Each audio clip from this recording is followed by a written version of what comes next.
সাধক বামা খ্যাপার।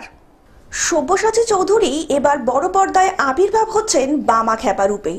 ছোট পর্দায় দর্শকদের মন জয় করার পর অভিনেতা সেই একই চরিত্রে বাংলা চলচ্চিত্রের জগতে প্রথম আত্মপ্রকাশ করতে চলেছেন। ছবির নাম সাধক বামা খ্যাপা। ছবির পরিচালক সায়ন্তন ঘোষাল। পরিচালক সায়ন্তন ঘোষালের এবছরের সবকটি ছবি থ্রিলার।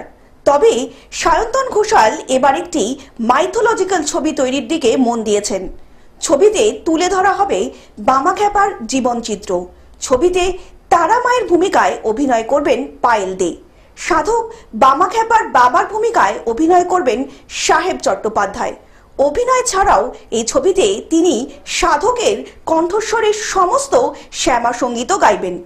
ছবির ক্যামেরাম্যান সৌমিক হালদার।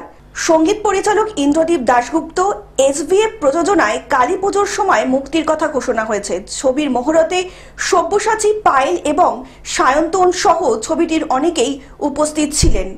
বিনোদনের জন্য পারমিতা চৌধুরীর প্রতিবেদন। এখন থেকে গ্লোব টিভি দেখুন আপনার স্মার্টফোনেও। গুগল প্লে স্টোর অথবা অ্যাপল স্টোর থেকে ডাউনলোড করুন গ্লোব টিভি লাইভ অ্যাপ। এছাড়া জিও টিভি অ্যাপ থেকে দেখুন গ্লোব টিভি লাইভ।